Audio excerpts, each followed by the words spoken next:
बिस्मिल्लाहिर्रहमानिर्रहीम। अस्सलाम वालेकुम नाज़रीन, आप यूट्यूब चैनल देख रहे हैं। मैं इमरान ख़ान हूँ। मुरीद खे में खून की होली खेली गई है और निहत्ते तहरीक लब्बैक के कारकुनों पे गोली चलाई गई, उनके ऊपर शेलिंग की गई, उनके ऊपर टॉर्चर किया गया। बहुत सारे ज़ख्मी हैं, बहुत सारे शहीद हो गए। तहरीक लब्बैक से या उनकी पॉलिसी से या उनके नज़रिए से आप इख्तलाफ कर सकते हैं। बहुत सारे लोग कहते हैं कि ये इंतहा पसंद है। हो सकता है मेरी सोच भी इनके ख़िलाफ़ है, लेकिन आज मैं ऐसी बात नहीं करूँगा। लेकिन कभी भी एक इंतहा के ख़िलाफ़ जो दूसरी इंतहा है उसको सपोर्ट नहीं किया जा सकता, क्योंकि वो भी एक तरह की इंतहा पसंदी है। मुल्क में कानून मौजूद है, आइन मौजूद है, रियासत मौजूद है, रियासती इदारे मौजूद हैं, पूरा एक स्ट्रक्चर है जो मौजूद है। ये नहीं होना चाहिए था। बहुत अफसोसनाक है। कुछ हक़ाइक़ जो मैं जानता हूँ वो मैं आपको बताता हूँ, लेकिन पहले जो अभी तक की खबरें वो ये कि बड़ा खौफनाक क्रैकडाउन किया गया सारी रात, ख़ास तौर पे फजर की नमाज़ के वक्त तहरीक लब्बैक की क़यादत और कारकुनों पे, और उनके ऊपर ना सिर्फ गोलियां चलाई गई, बदतरीन शेलिंग की गई। जो उनके कायदीन का मरकज़ी कंटेनर था उसे आग लगा दी गई। मैंने बेशुमार मनाज़र देखे हैं कि लोग सड़कों के ऊपर पड़े हैं और उनकी जान बचाने के लिए दूसरे लोग कोशिश कर रहे हैं। अभी तक मैंने ख़ुद दर्जनों लोगों को गोलियां लगी हुई वीडियोस देखी हैं। कोई उठा कर ले जा रहे हैं, कोई घसीट कर ले जा रहे हैं, कोई जान बचाने की कोशिश कर रहे हैं, कोई घरों में पड़े हुए हैं, कोई गाड़ियों में पड़े हुए हैं। कोई समझ नहीं आ रही कि ये क्या चल रहा था। इतना जुल्म, और चारों तरफ से इन लोगों को घेरा हुआ। आईजी पंजाब खुद वहाँ पे मौजूद था। कुछ इतलात के मुताबिक वहाँ पे कुछ वज़रा और मोहसिन नकवी भी गया था और ये खून की होली खेली गई है। अब तक की इतला के मुताबिक जो कुछ हमने देखा या अभी तक जो तहरीक लब्बैक के लोगों ने बताया, वो ये कह रहे हैं कि हाफिज़ साद रिजवी जो लीडर हैं तहरीक लब्बैक के, उन्हें गोलियां लग गई हैं। कुछ लोग कह रहे हैं उनके कंधे में एक गोली लगी, कुछ लोग कह रहे हैं उन्हें 3 गोलियां लगी। लेकिन ये बात कंफर्म है कि वो अपने कंटेनर पे बेहोश हो गए थे और वहाँ से जो है उन्हें पकड़ के ले गए सिक्योरिटी फोर्सेस के लोग। जबकि उनका भाई जो अनस रिजवी है, छोटा लड़का, वो भाई है उनका, वो भी कहा जा रहा है कि शदीद ज़ख्मी है। जबकि ये भी दावा किया गया कि कुछ कायदीन और कुछ कारकुनान जो हैं वो वहाँ पे भी तहरीक लब्बैक के शहीद हुए हैं।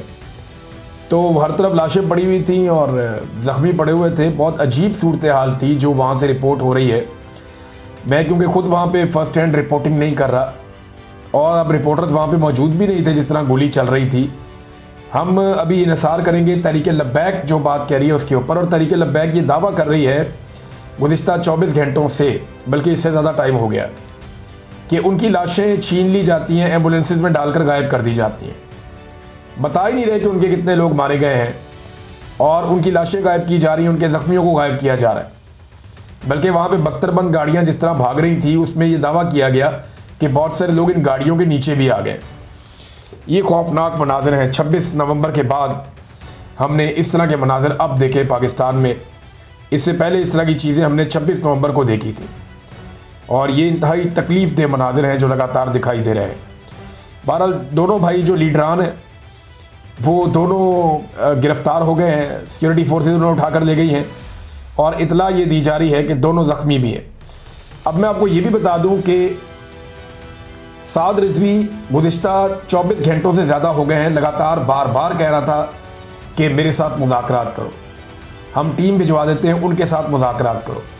बल्कि उन्होंने यहाँ तक कह दिया कि हम 1-1.5 महीने के लिए अपना ये मार्च मुलतवी कर देते हैं, हमें मुज़ाकरात का मौका दिया जाए, हम बाद में दोबारा आ जाएंगे। और यकीन दिलाते हैं कि सिर्फ अपना एक प्रोग्राम करेंगे, एक दिन का, कहीं पर भी हम धरना नहीं देंगे। वो काफ़ी बैकफुट पर चले गए थे। उन्हें थोड़ी सी फेस सेविंग चाहिए थी और मुज़ाकरात के ज़रिए से एहतजाज ख़त्म करना चाह रहे थे। लेकिन तहरीक लब्बैक के लोगों ने मुझे बाकायदा, उनकी क़यादत ने मैसेजेस किए। मेरे पास अभी भी मेरे मोबाइल फ़ोन में वो मैसेजेस मौजूद हैं। उन्होंने बताया कि हमें आगे बढ़ने दिया जाता है, हमें पीछे हटने नहीं दिया जा रहा, हमें धकेल कर लाहौर से निकाल कर यहाँ तक पहुँचाया गया है और हमें घेरा जा रहा है। इस किस्म की बातें उन लोगों ने मेरे साथ की, तहरीक लब्बैक की क़यादत ने। और वो मुझे ये कह रहे थे कि हमें लगता है कि हमें ट्रैप किया गया है और हमारे ऊपर एक बड़ा ऑपरेशन किया जाएगा।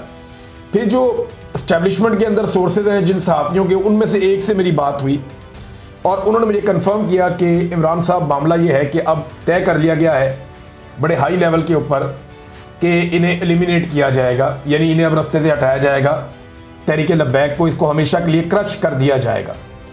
ये फैसला किसी लेवल पर किया गया, क्योंकि देखें अभी शहबाज शरीफ ने डोनाल्ड ट्रंप के करीब भी जाना है, तो उन्हें यह भी बताना है कि पाकिस्तान में कितनी शदीद मुखालफत हो रही। कुछ लोग ये सवाल उठा रहे हैं, जिनमें अरशाद भट्टी साहब भी हैं, कुछ और मेरे दोस्त भी हैं सहाफ़ी।